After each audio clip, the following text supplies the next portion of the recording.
How much should I train?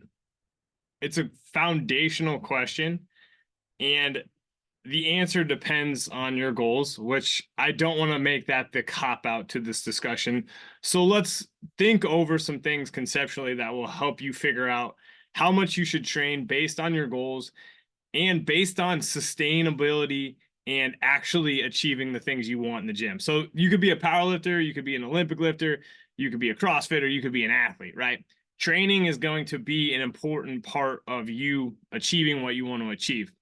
The tricky part is how much do you do it and how do you get the dose of training right?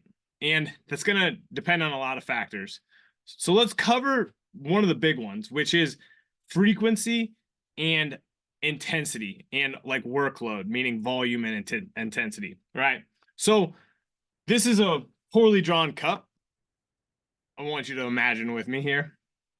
And what we want to think about is this is your capacity for work at this current time, right? What we want to have happen is we want to make our cup even bigger. And we do that not by forcing our cup to go per se, even though that's kind of what we're doing, but we do it by actually getting the dose of training, the amount we are doing here, right, for an extended period of time, right? So how this works in principle is on a weekly interval, we want to appropriately fill this cup, right? And so I'm just going to use the term stress for what fills up this cup, right? And basically what our body is doing and our mind is doing is saying, hey, there has been a challenge to our system, which is our cup, and we need to adapt to that challenge in order to survive and thrive. So let's say you want to train 3 times a week, or you're training 3 times a week. And so we fill the cup up to here with the first session, here with the second, and here with the third. You notice that we didn't overflow the cup with stress based on our sessions, right? We did an amount of work that almost hit the brim of the cup, but it didn't overflow. And this is a good analogy for how much we should be doing. We should be basically leaving just a little bit in the tank on a regular basis from week to week, right? So you could also still, if you like to train more often than 3 days a week, you could potentially say, you know what, based on my time and my availability, I'm going to train 4 times this week. And the individual session can just be a little bit chiller for those 4 sessions, and you could have basically the same result. You're stressing your system, the cup, appropriately without overflowing. Now, I will say that sometimes you won't get this perfectly right and you're going to overflow, and that's not the end of the world. But if we do that chronically, we're trying to always, exceed our capacity, things start to break down from a tissue standpoint, from an emotional and cognitive standpoint. We're literally stressing our system more than we can tolerate, right? So you could theoretically do that. I'm just going to use the week as an example. You could theoretically train 7 times a week and build your cup as long as you're not exceeding the stress on the system so much that you actually go backwards, right?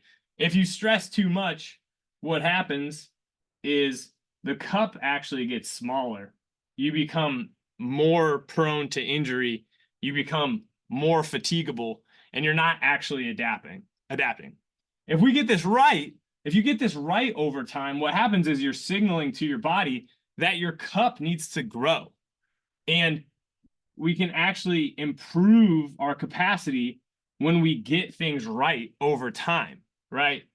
And then that might mean that if you train 3 times a week, we're going to have to increase the workload of those 3 sessions by adding weight to the bar, by adding volume, by basically doing more work in each session to achieve the stimulus that is needed to drive adaptation and make our cup even bigger, right? But a lot of times what happens is, these the 3 sessions, like to do the amount of work in 3 sessions would be like require us to be in the gym for like 2 hours, right?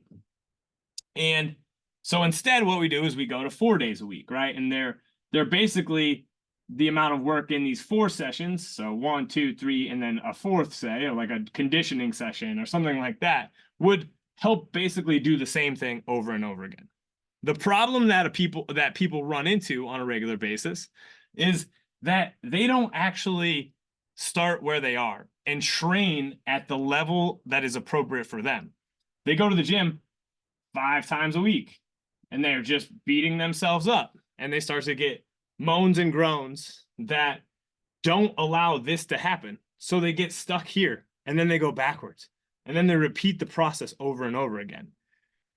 And there is no necessarily perfect way to figure out where to start, but generally it looks like, hey, let's start with less work than you think you need and do that for a few weeks and build and see where it goes. Performance is the ultimate indicator. If you're performing better week to week, what we're doing is working. Adding in more work doesn't necessarily mean that you're going to get better results. So we want to use the cup analogy in conjunction with other training models like the fitness fatigue model, the stress recover adapt model, otherwise known as the general adaptation syndrome, and any other really like useful tool to gauge like, you know, how hard I should be training like on a regular basis to assess things so that we can ultimately make the progress we want, whether that be aesthetic, whether that be sports performance, whether that be managing injury. And sometimes we might actually have to start with like doing less than what we've been doing to kind of reset and then grow and adapt back forward. We definitely want to stress ourselves, and we want to create some amount of fatigue. Fatigue or stress to the system is basically an indicator that things need to change for us to like improve performance. And even if you're just trying to maintain, some amount of challenge is going to be required, because basically our body and mind are trying to be efficient with energy and resources. And if we're not using it, we're going to lose it. So the main thing to remember when it comes to how much should I train is you want to first follow the #1 rule with training, which is to be consistent. Meaning if training 3 times a week is the most sustainable and allows you to be consistent over the long run, then don't try to add 4 or 5 days into your sessions, right? And we then want to figure out over time the work we need to do to get better, as opposed to doing more work than is necessary to get better. And this is hard for a lot of hard chargers to understand, but it is hey, myself included, but it is a big piece of getting where we want to go. And that requires us to suspend our ego, figure out where we're actually at, assess our goals, and then move towards those goals in an intelligent manner. Hopefully this was helpful to you. Again, I'm Dave, Strength and Kindness. I appreciate the subscription to the channel. I appreciate you interacting in the comments below. You can find me on Instagram at dave.strengthandkindness. I run strength and kindness coaching and rehab, and I would love to interact with you and help you on your training journey. Peace.